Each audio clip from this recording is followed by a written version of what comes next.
Welcome, ambitious African. Welcome back home. And today I'm going to talk. The spirit of planning for the new year. Um, the previous episode I shared was talking about how to structure your planning. I feel that whether you plan or not, you're going to figure things out as you go along, right?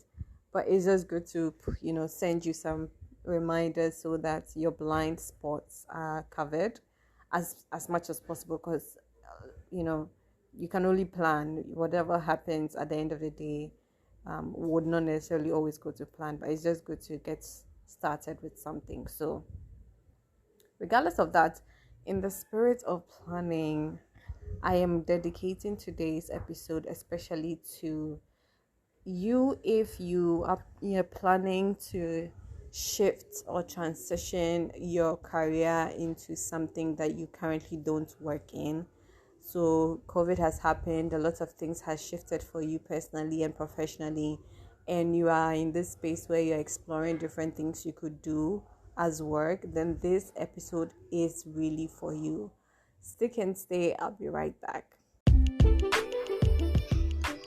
Dear ambitious African, this is your host, Secho. In this podcast, we'll discuss everything about our journeys and experiences towards achieving our goals for life and work as phenomenal change leaders in our varied communities. We'll feature other ambitious Africans crushing it through arts, social activism, tech innovations, entrepreneurship, and positive lifestyle and holistic well-being. We are the generation that is redefining Africa as we know it, and as an ambitious African, now is the time to get involved. Give us your feedback and ideas for our next podcast, and let's keep the conversations going. See you inside. So the first thing would be put certain things in context. I hinted on some in the intro, but I just want to really bring to your awareness what really has happened to us in the past 2 years. Okay, when COVID hit the world and lockdown literally spread out through every single part of the world, so did a new reflection spread out towards everybody. So during lockdown, there were lots of people who were sharing ideas about what you could use your free time for, some of the things to reflect on, and even without those prompters, a lot of reflection did go on.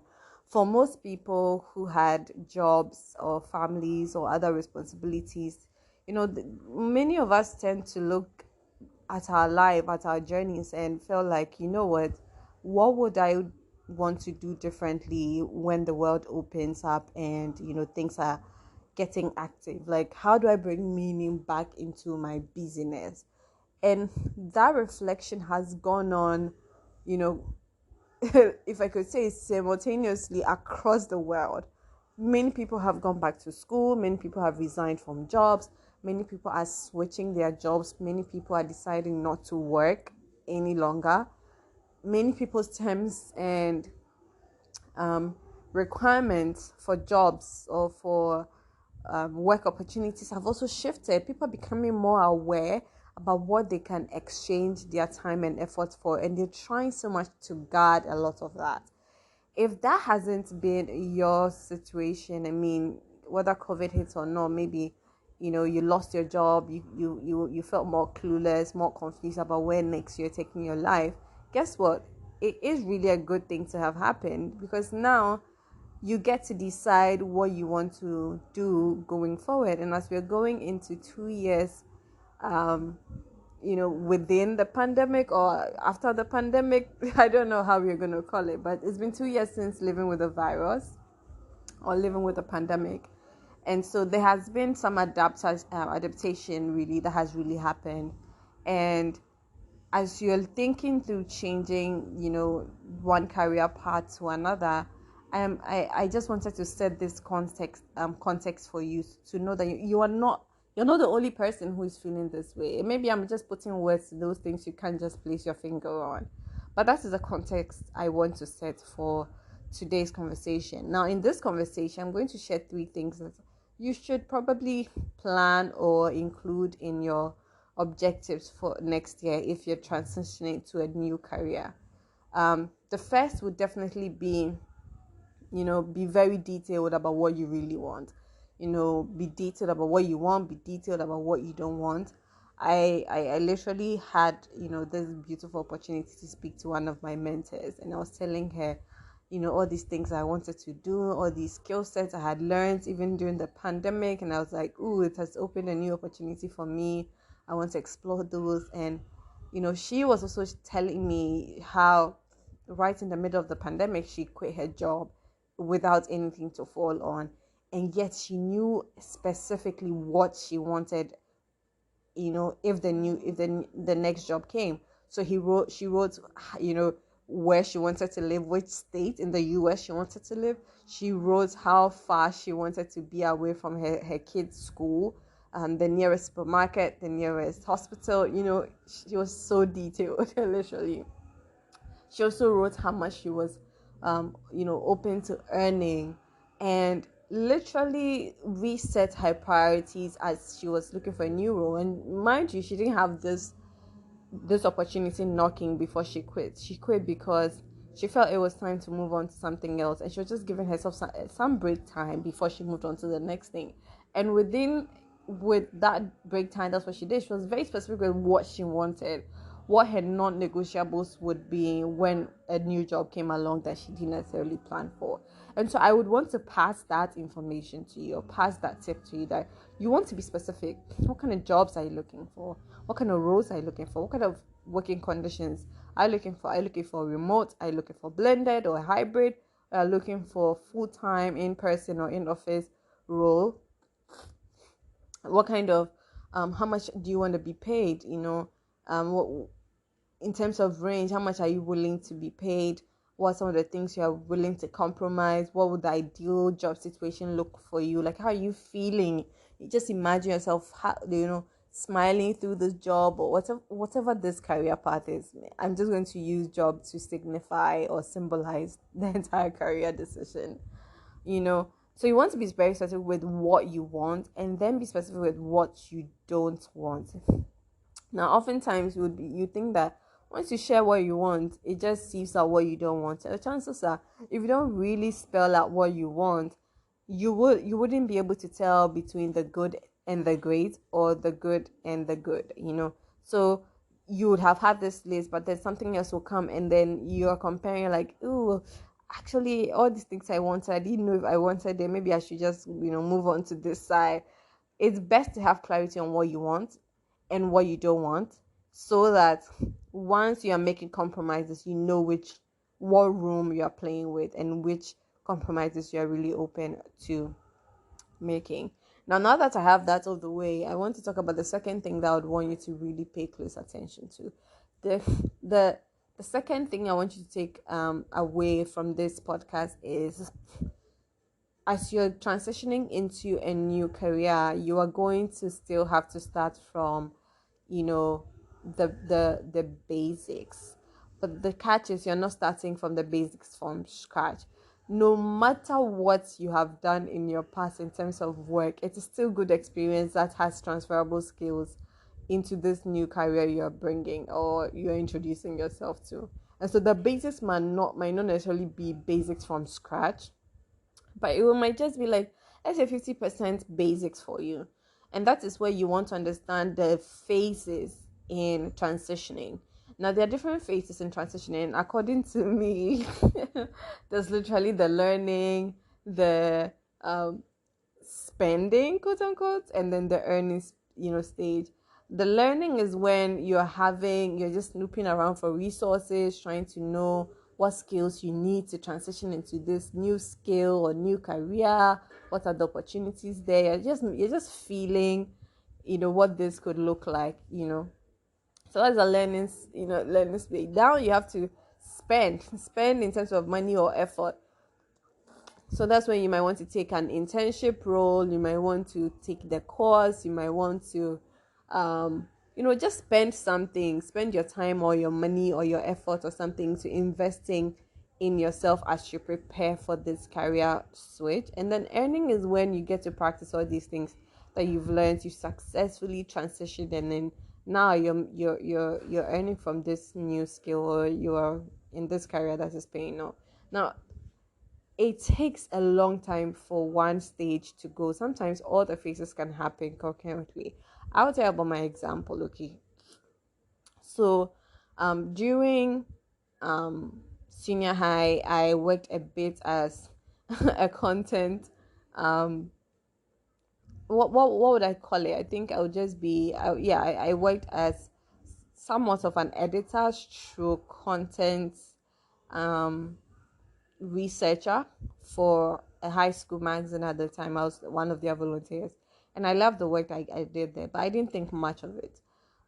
Later in life, I'm running this community project, and the copywriting skills, the communication skills, and everything I picked up working on that project in senior high school comes in very handy. And then I use those skills to persuade people to fund my community library project, which was, quite a good success. Now, because I run that project, I felt like, okay, maybe what I should be doing is working in development work. And so guess what? I took a job in development work. And it was in that development work that I was doing that I got to learn so many different things. And then it exposed to me not little, a lot of things that I could explore as I really carved out my career path. And meanwhile, all my work in comms had just come naturally to me. I mean, started this podcast, I didn't learn how to start a podcast. I literally started by myself, and taught myself myself through it. It was similar. There were some things that were coming naturally to me that I didn't pay close attention to. Comms was one, marketing was one. And so with all these things, thinking about this retrospectively, COVID hit, and during lockdown, the whole time I'm consuming tons and tons of marketing skills, business development, business strategy. I'm just consuming tons and tons of information on that. I even took a design course at some point because I felt, I want to work a bit in marketing, and so it would just be good to know how to design web pages, design sale funnels. Those. I was just pouring my creativity into any vessel that would contain it. And so all these things come together, and then I'm asking myself, what, maybe I should give myself some space to work in this area that I seem very good at. And so I decided to say, what, trying to understand what all these things mean for me retrospectively has been my learning phase. Now, my spending phase was when I was taking those courses, taking my own, spending time and sometimes money on courses, on books, on meeting people or speaking to people, trying lots of things, testing. Like I was just pouring myself into practicing all these things I was hearing, and using that same phase to learn more. And now, I won't say, okay, it has happened progressively. I was in the learning phase, it's ended. I'm just spending phase, it's ended. But I would say that it has been quite a very big decision to make for me, because going through these separate phases, imposter syndrome, becomes very high, because then this is not something that you studied in school. This is not something you have some training for. But it just so happens that you've poured yourself in. You've just subjected yourself to a lot of learning, and so you feel like you can really work in this place. And then you're doing that coupled with the actual work you're doing, all the skills and experiences you have, and you're combining all those things, finding similarities, differences, and closing those gaps. And then you put all of that together and say, you know what? I would want to work in comms, or I would want to work in marketing, or I would want to work in accounting, whatever the switch will look like for you.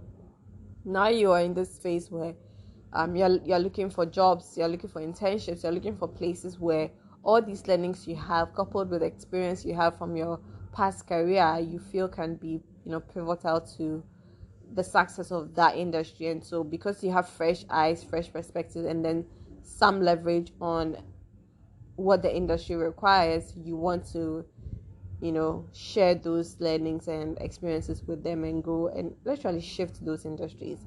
And that becomes an opportunity to also, earn and get rewarded for that.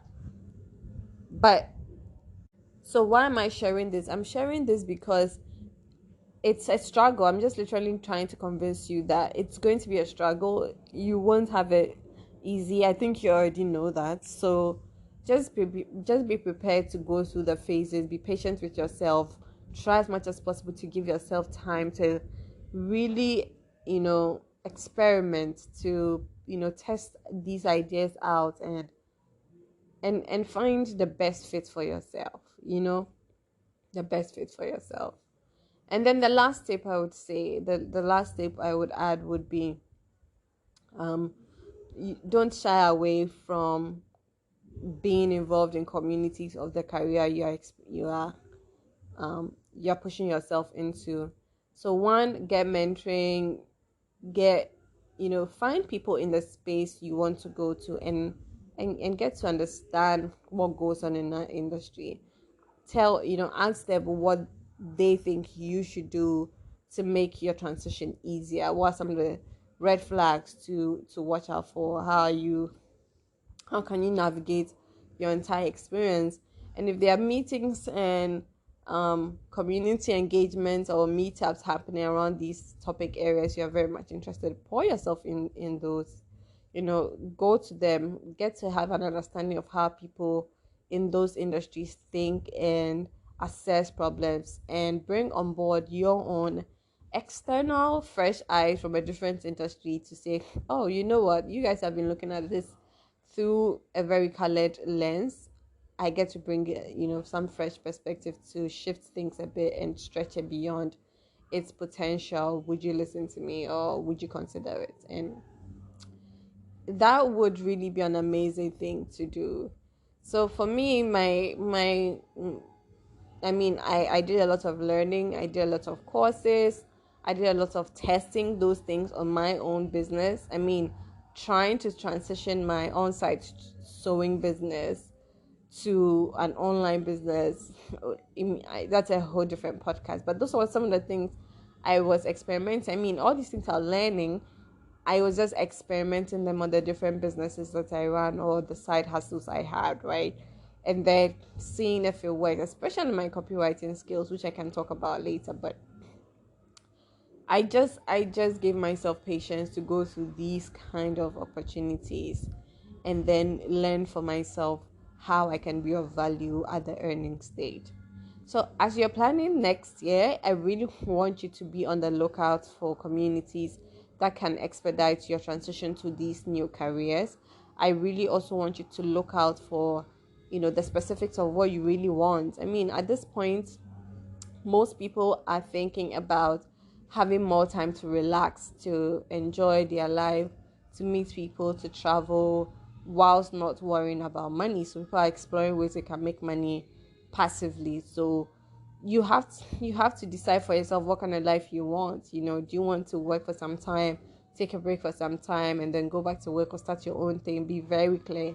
Look out for those clarity moments, write them down, and then use that to navigate your next steps. And of course, be willing to go through the phases. Just because you have some experience from a previous industry does not necessarily mean it's going to be easy for you in the next one.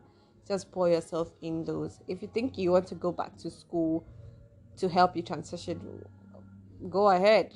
do what helps you get what you need. But I hope today's episode has been very helpful.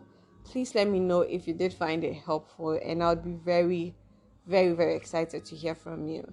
Thank you for spending your time with me, and I'll see you in the next one. Bye.